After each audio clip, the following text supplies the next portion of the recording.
Hello there, and welcome once again to the Open Door Show from Property CEO. If you didn't know, my name is Ritchie Clapson, and it's great to have you here with us. Here with us? I didn't quite say that right, did I? But you know what I mean. Look, over the next 30 minutes, we're going to be taking a deep dive into the world of property, particularly small-scale property development. Talking to some of the movers and shakers, and I tell you, I've got a mover and a shaker today to bring to the table. Really going to be an interesting chat. But people that are out there, people that know what's going on in this property world.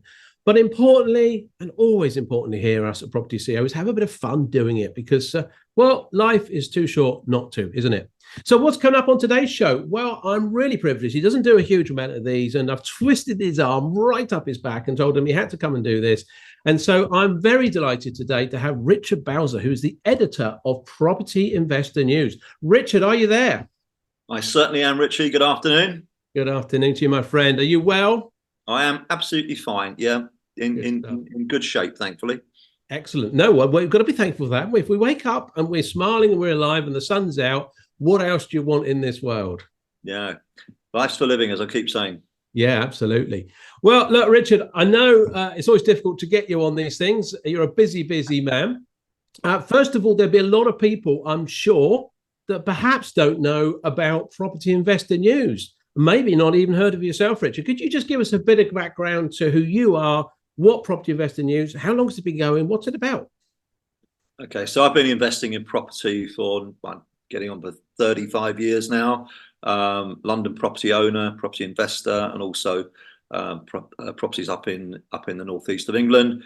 I launched Property Investor News 22 years ago. It's been running as a monthly magazine ever since. We've got thousands of subscribers. We've published nearly 19,000 articles. They're all available for our readership to access online. It's a monthly subscription, and that's what we do. Wow. Have you got anyone that's half decent writing in that magazine? Some guy from propertyCEO, Clapson, I think his name is. Name escapes you at the moment, doesn't it? Yeah. Quite, yeah. Very quiet, unassuming, shy individual. Yeah. Could be me. Could be. Yeah. Look, Richard, hopefully, if you can have some details at the end of the show, folks, grab a pen and paper. If you're not a subscriber to Property Investor News, Richard can give you some details at the end. You can reach out to him.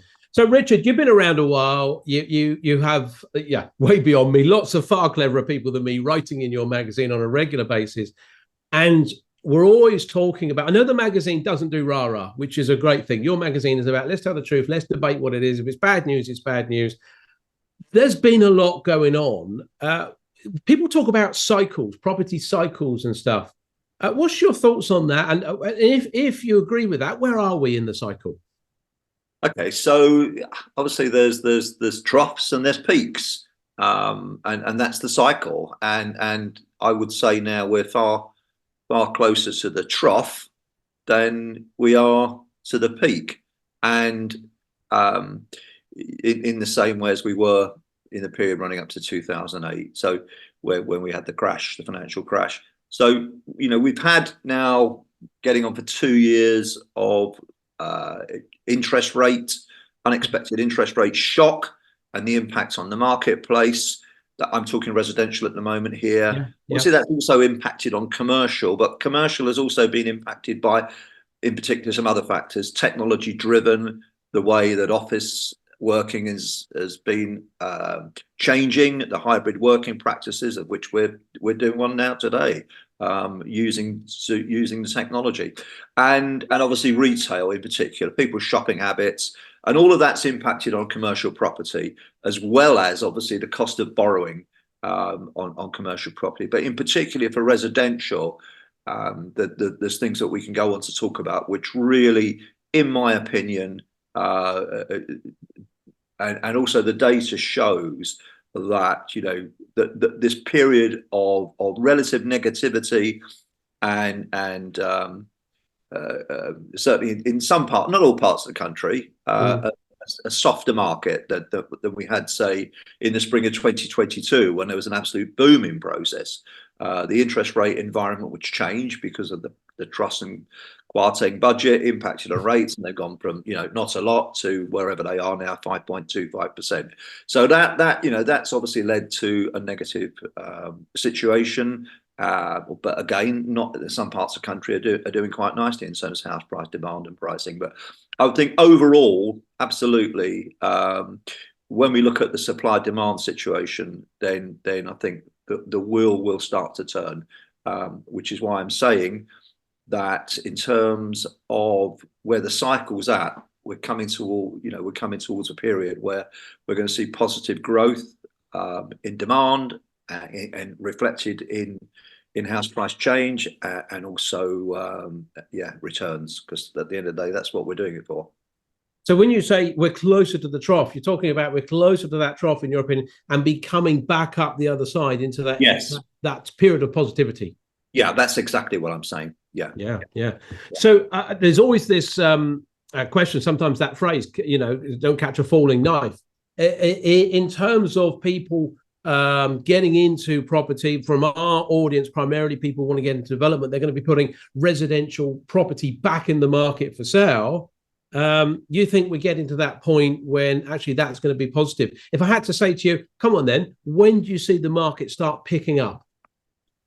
Okay, well, notwithstanding, what's going to be happening in the next sort of few months with the election, and then beyond that, and decisions that are made or whatever, I think certainly in terms of evidence, by early next spring, I think we could be in going into quite a positive market. So from the perspective of property development, it's normally out of the ground and what have you. That's a 2-year cycle normally, or 18 months, 2 years. In terms of conversions, the timescale can be shorter. If you're talking about planning related development, then that's fundamentally both. It's the root of the problem, isn't it? It's the why we've got this massive shortage of supply relative to demand, which underpins why, in my opinion, and the opinion of people who are probably smarter than me and understand it to a much greater degree than I do, that there is absolute real opportunity ahead. If we're talking about a 2 to 5 year timetable here. Interesting. If you had to guess, and here's an interesting one, people often ask me, they say, certainly my students are always asking me this, Richard. They say, okay, compared to now, so if we're looking at May 24 as we record this, by the way, you might be listening to this at any other time, but in 12 months ahead, people say to me, what do you think the increase will be in house prices next year compared to now? And I always talk about at the moment, well, I'm not always, but at the moment I'm saying, I reckon, depending where you are in the country, of course, about 5% up on where we are now. What do you think? Is it any percentage ideas? Yeah, I mean, that's from obviously we're talking nominal here, aren't we? So you say 5% growth. I mean, I think, I was just jotting down some figures earlier, and in the last 2.5 or so years, we've had a 15% average value increase in UK property. Obviously, where I'm now talking to you from down in London, it's a more subdued market. It's higher values, and it's those marketplaces, those locations, the higher value locations that have been hit disproportionately by the quite a big increase in borrowing costs for people buying for own occupancy or for residential investment. Conversely, the lower value areas have been doing better in the last year or so. So and of course yields are pretty good as well now because of rent rises. So so the next 12 months.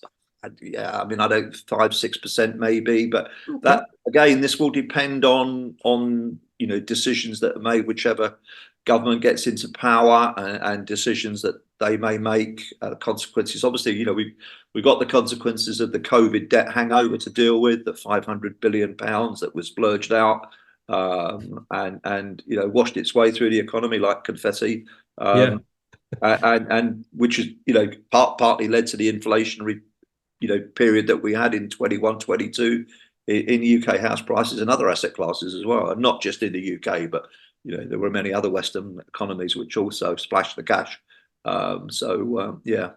Interesting. We talked about inflation. We talked about interest rates. Then, obviously, we've had this very uncertain period, lots of turmoil, lots of up and down.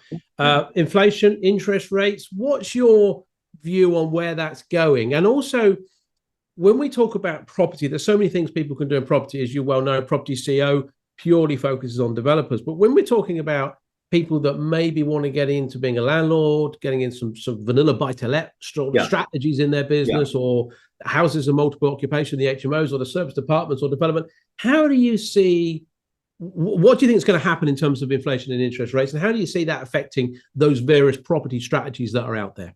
Okay. I think, people, and I kept saying this at event talks all the way through 2010, all the way through to 2020, 21 or whatever it was, when this is not normal. 0.25% bank rate from 2009 or whatever it was, for 10, 11, 12 years, 13 years, whatever it was. It wasn't the norm. And now we've got rates that are around the historical norm. And this is just a period of adjustment where people have just got so used to incredibly low borrowing rates.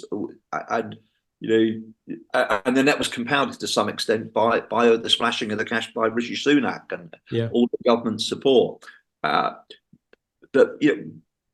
it's a period of adjustment, and that period of adjustment to what was the norm prior to 2008, 5% bank rate, 4.5%, 5.5% borrowing rates, 6%. That was the norm.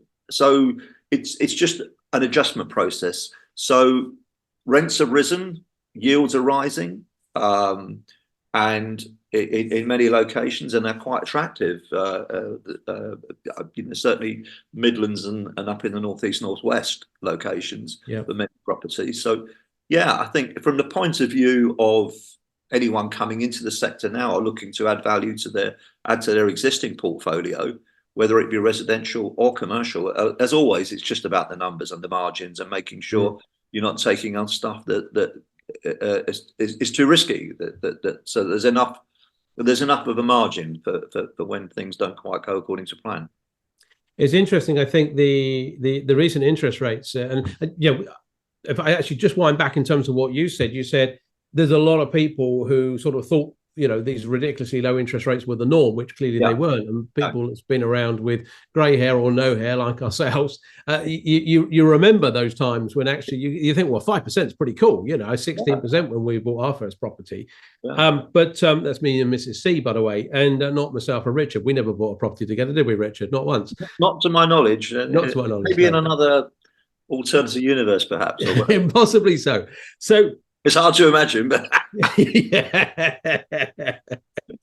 But look, in terms of interest rates, what we have seen, which is interesting, is a lot of people got in, particularly in terms of buy-to-let. You talked about yield just now, where they saw it as a strategy with really low interest rates to actually earn a passive income, as people would say, and get out of their job. And then suddenly those people have got themselves in all sorts of trouble because they've had to come off of a mortgage product, refinance at 5, 6, 7%, and it wipes them out. Have you seen a lot of that going on?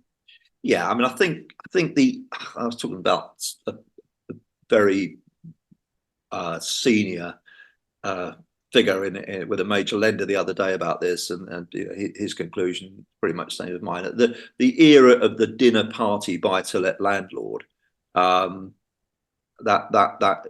is ended, and it's ended, and perhaps that's no bad thing to some degree. Today, now regulation, never mind the cost equation, the borrowing cost equation. There's all sorts of factors that have come into the marketplace, driven, and obviously taxation in particular since 2015, 2016, has meant that the salad days are over. You now got to be far more professional in your approach, even if you're doing it on a part-time basis. You've got to employ professionals to make sure that you're covered, that the regulations that you need to be complied with are complied with. And of course, the burden of learning all that is quite cumbersome. But if you want the rewards, you've got to put in the hard yards. You've got to put in the effort and learn about this stuff.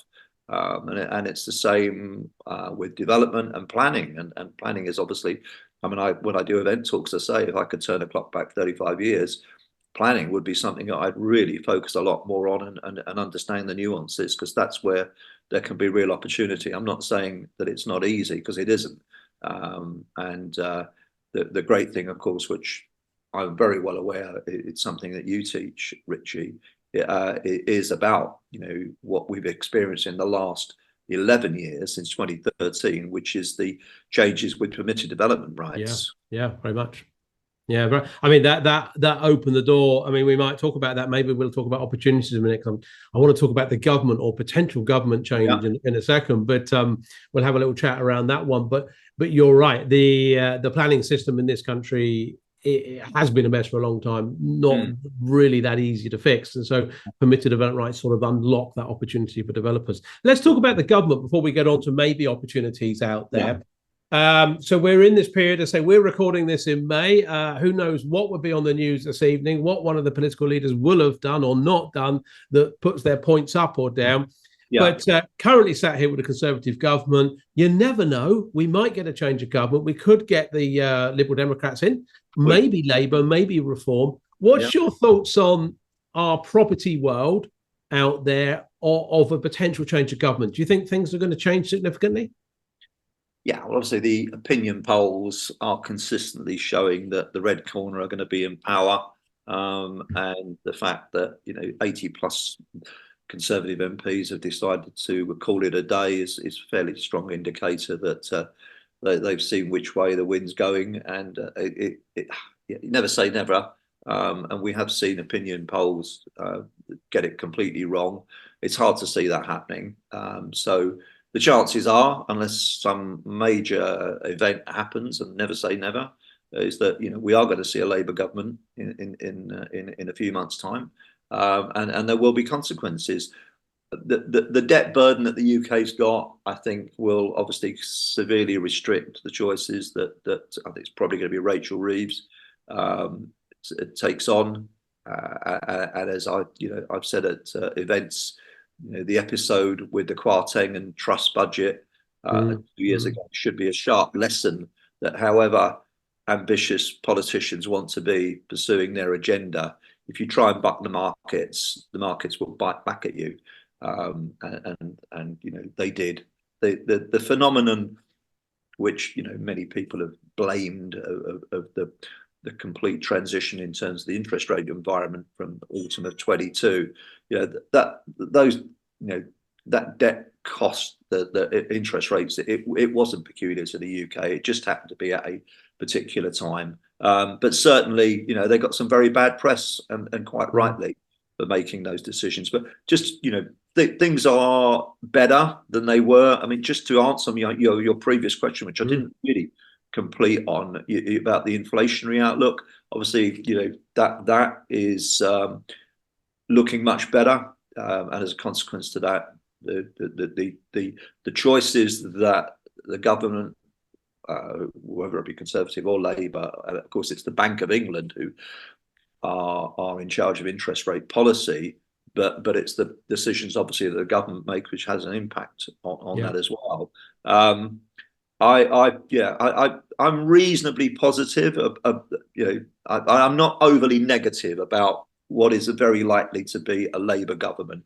The one thing that really is, from my perspective, my point of view, is the scrapping or the Renters Reform Bill. An awful lot of work's gone into that. Obviously, it's politicisation of the no fault eviction, Section 21 abolition. But I think the compromise that was reached after months and months and months was reasonably sensible. I can't really see, given, what's the alternative? If an incoming government, and in what we're saying is likely to be Labour, if it suddenly decides to go through an appeal to the hard left elements of the party, and literally, sharply exacerbate the situation by deterring even more landlords from staying in the market. What's the alternative? You're just going to have more and more money being spent on providing accommodation for families that can't get housing social housing is already at a crisis level. Council house waiting lists are ridiculously long, and however much it might appeal from a political point of view to appeal to their the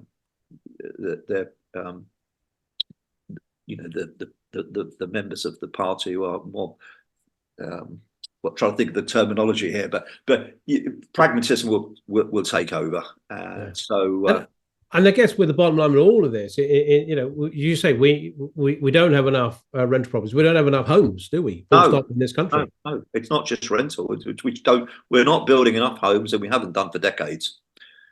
Politicians keep talking about a 300,000 a year target, and that's politicians for decades, and that isn't being achieved. It hasn't been achieved. It's been exacerbated in recent years, obviously, by a lot of EU workers in the construction and build industry going back to Eastern Europe in particular, and obviously build cost inflation has impacted as well, as I'm sure you are, and many people listening to this will be aware if they're existing developers, and that's made that marketplace tougher in the last year or two. But do you think in terms of let's think about development? Okay, we touched on just now permitted development rights. We have a lot of those in place. Conservatives have enhanced our ability as developers to go out.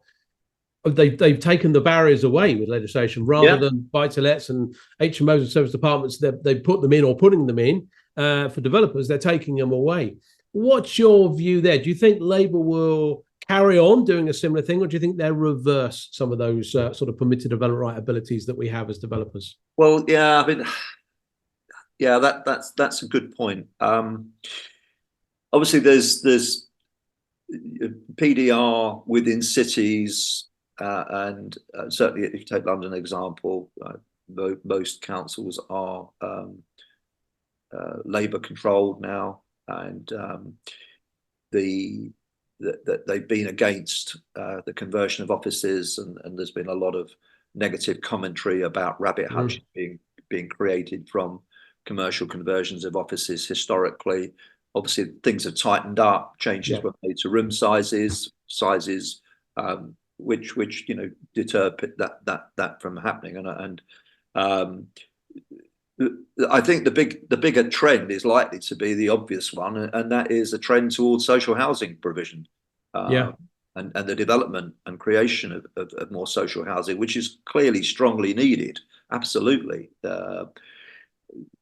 But at the same time, we have, as you just already mentioned, we've got a problem of not just rental shortage of property, owner occupying, social housing. There is just a shortage of new units being created, particularly in the locations where people need to live relative to where they have to work or where the work is available. So yeah. And I think my opinion, someone asked me the other day, and I said, well, I don't think they can change it. I don't think Labour can come in and suddenly reverse these permitted development rights, because they themselves in their manifesto said in their office they're going to deliver 1.5 million homes or whatever it is. Same old talk, same old 300,000 a year. Yeah, that's the thing. Yeah. And how they're going to do it. And so your alternative is fix the planning system.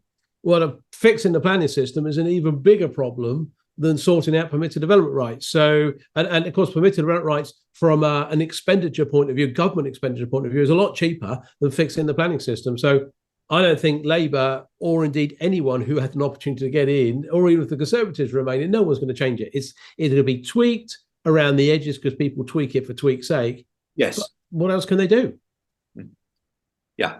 Well, I mean, it's a 5-year cycle. There's Labour are talking about, and there's a lot of talk about, if they do get in, and it's still an if, that they'll be in for 2 terms, and even then 10 years to try and fix the planning system is you'd need Tom Cruise. Mission impossible. Tom Cruise. I don't know if Tom Cruise is available these days. I don't know what he's doing. He's that annoying fella, isn't he? That I think every time you see him, he still looks young. And my wife said on the news the other day, she saw him on the news or so. She went, look, he still looks young. I thought, yeah, okay, fair enough, whatever. Mrs. C, thank you very much. Yeah. Anyway, look, I tell you what, we said we'd talk about opportunities. Yeah. So here we are. We're sat here in May. There'll be a lot of people listening to this, a lot of people listening to the wise words of Richard Bowser, and they'll be thinking, I want to get into property. Okay, I'm brand new. I want to get into property. I want to change my life. Where's the real opportunities going forward over the next few years, do you think? Okay. So let's stick with what most people probably are into, which is residential. Yes, people are into commercial, but most people going into commercial are looking to take commercial and convert it into higher value being residential property. And if we look over 40 years now, just reflect on the fact that since 1987, that's nearly 40 years from my basic arithmetic here, if I'm not mistaken, then the average UK property has increased by 6.8% per year. That's a 6.8% average increase in the price of a square foot of residential property. Now, obviously, the price of a square foot property in Barrow-in-Furness is very different from Mayfair, but that's the average increase, and that's twice the rate of inflation across that period.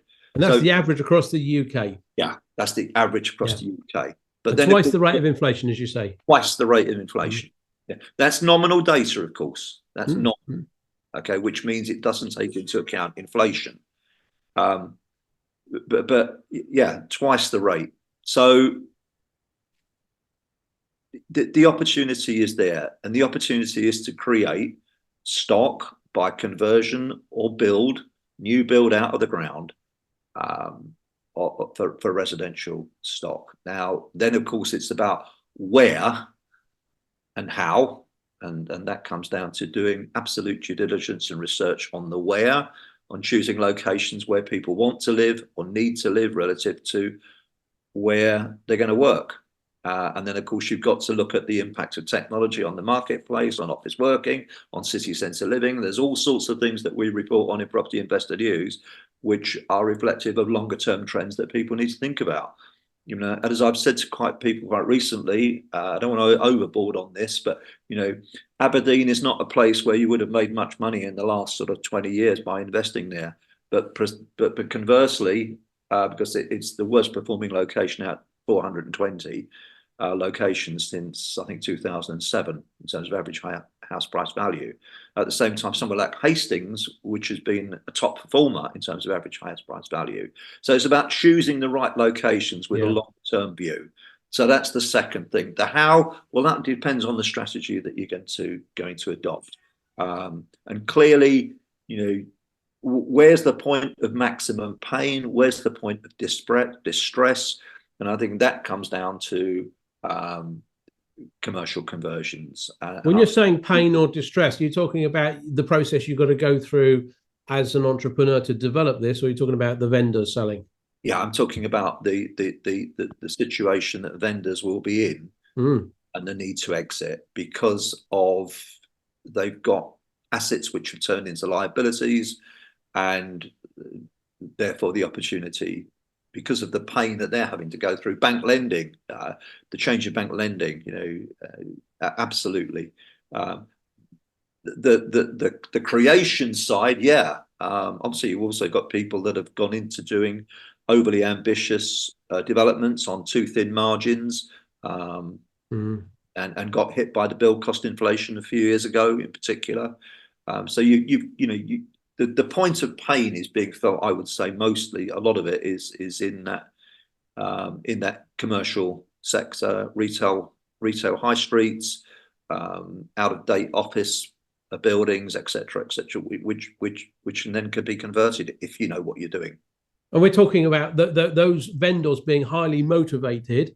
Yeah, we potentially getting that for a good price, and it's that same old saying: you make your money when you buy. Yes, that's what we've had for years. If you buy right, you've got a great shot at getting the profitability out the back end. Yeah, but you're talking about creation of these assets. So that is, as you said, either development from land or development of residential from something that's not residential, some commercial property. Yeah. What about there's obviously people talk about strategies. I hate the word strategies, but we're going to use it today. The HMOs, the service departments. What do you see those? Where do you see the marketplace for those opportunities? Do you think it's still there? Okay, well, the service department stroke holiday let, short let sector obviously has not unsurprisingly, because it's been flagged up quite well in advance, been hit by regulations and taxation, new regulations and taxation which are coming in over the next 12 months. HMOs as a sector, it's not something I've done personally, apart from one minor foray into it. Lots and lots of people do well out of it, but they're I think, again, you've got to do your homework on your location and also the sector that you're going into. You're going to HMOs for students, HMOs for young professional, which is what a lot of people have been doing in recent years. But again, it's all about it's all about making sure the numbers add up, and that's really what it's about.